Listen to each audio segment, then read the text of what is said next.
Hello, and welcome to this third video in our series of authentic conversations. Through life, we have all sorts of relationships with our family and friends, with our church community, with our neighbours, with work colleagues. And in this video, you're going to hear from a number of different people reflecting on their own relationships, how they develop their closest relationships, how they manage conflict, how they build relationships that provide great support. It's worth a true, honest and authentic conversation, and I hope you are inspired and get great insight from this video.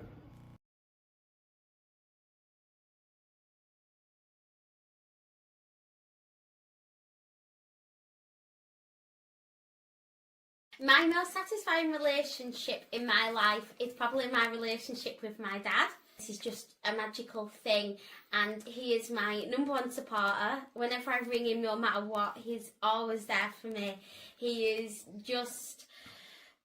always so proud of me and puts my head straight when I'm having a wobble, so I can ring him and be like, I'm having such a bad time with so-and-so, and he'll make me reflect on everything, and then he teaches me every day to be a better person. My nan is probably the most satisfying relationship in my life.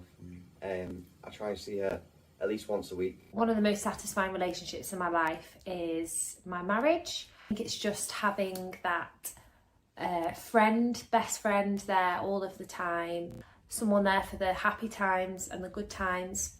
Even if you've had a really rubbish day, you know, you've got someone to talk with.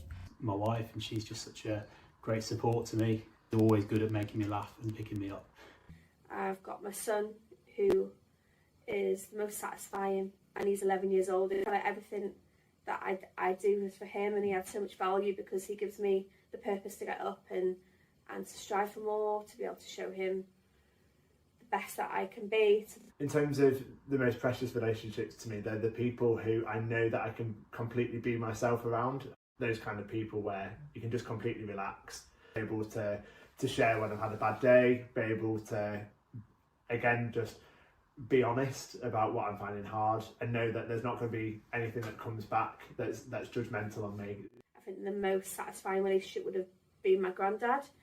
He was sort of like top dog of the family. He would sort of like be there for me, and I would trust all his, wise words, and also all his advice and guidance, really.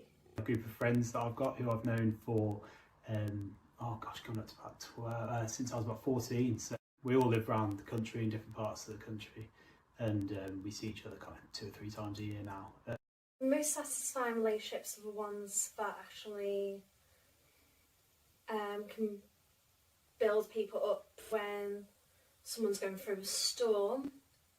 I was actually pray for them.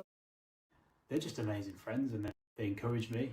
You know, they're all Christians, so they encourage me in my faith, but they encourage me just to be a better person and to be kind. They're all on my stag do, and one of them took me aside at about 11 AM when things were getting a little bit rowdy for a stag do, and he said maybe just slow down for an hour or so, and I'll never forget that is a friend. Having lots of friends and having lots of good relationships has always been quite important.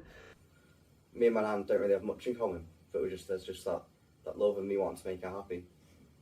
But my best friend is like, it's just we just have a lot in common. It's just great fun. But I couldn't go 2 weeks without seeing either of them. Like they are like things to look forward to in life.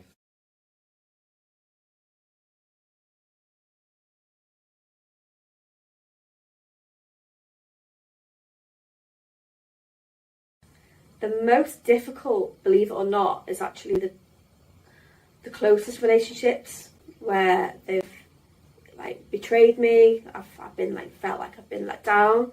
When they almost betray you or let you down, it's almost a lower blow than what you would expect, because you expect a bit more from you. My relationship with my mum, the most difficult, and it's not like we don't get on. We get on great, and I annoy her all the time, but it's more like she's spent her whole life bringing me up, and I don't want to let her down.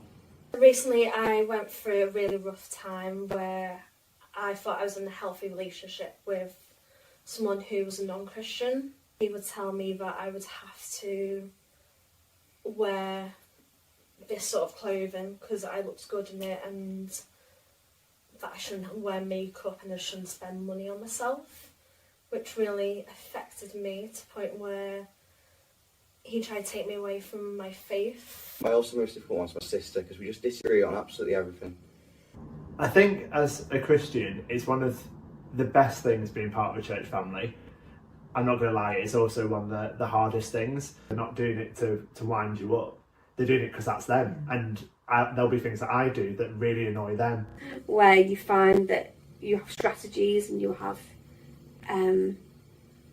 plans on how you would like to move forward, and sometimes it's difficult if not everyone is willing to, you know, move forward with that.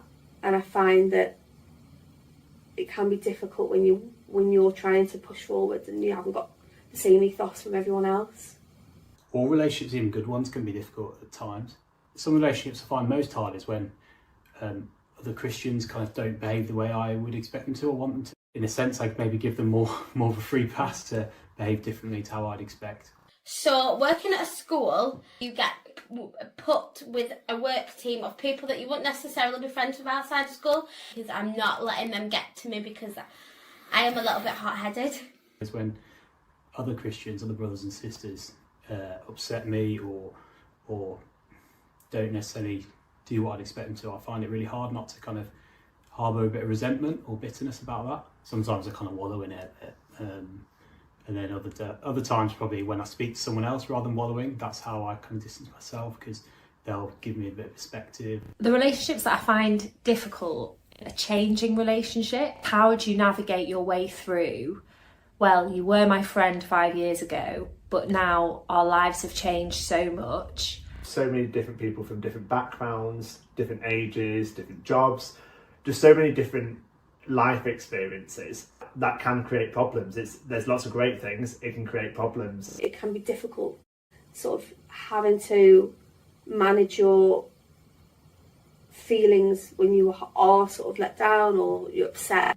I guess kind of evaluating who your friends are and kind of prioritising the ones who are in your life at the moment, who you want to invest in.